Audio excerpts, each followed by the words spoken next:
早晨，今日會講雞鳴狗盜，跟住萬常君呢就四處咁揾人求情，因為佢俾阿秦朝王呢就監禁咗啦。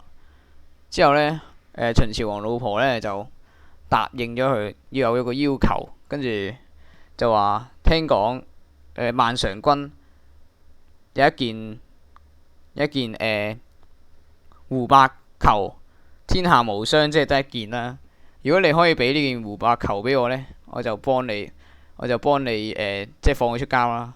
之後消息傳到監獄中間呢，咁呢個萬常君覺得好困難，因為呢件胡白球呢，一早就俾咗秦朝王，咁佢點樣叫佢攞多件呢？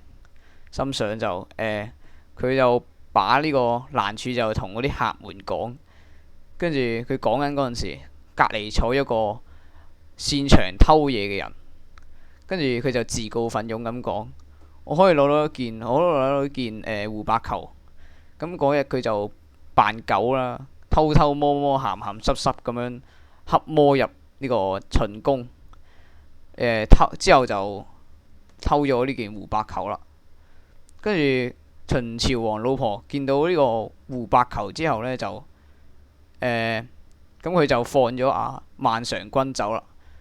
萬常君就命令回國啦。跟住佢驚秦朝王，佢驚秦朝王發現呢，咁阿萬常君就即刻飛奔走啦，連夜奔逃。咁佢一個人過關又有遇到難題啦。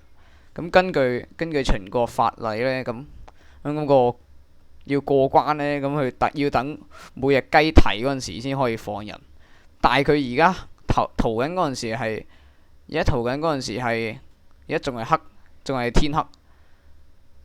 咁秦朝王就派啲兵去追殺佢咯。跟住咁佢心諗就點樣等到佢雞啼呢？咁又有一條友站咗出嚟就講：我可以幫你可以扮雞啼叫。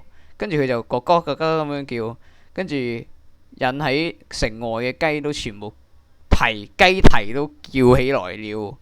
跟住啲士兵聽到雞啼，跟住以為就係天光啦，跟住就開門放人，開閘放人。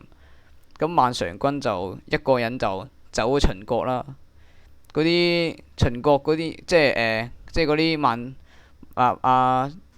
嗰啲人，即係啲眾人就好佩服嗰兩個擅長嘅小偷啦，即係嗰個扮狗嗰個人，同埋雞啼叫嗰個門客，唔係門客，係咯。跟住雞鳴狗盜就嗰個成語，即係嗰個詞語就咁樣流傳落嚟咯。聰聰 BB 愛你周咪啜啜。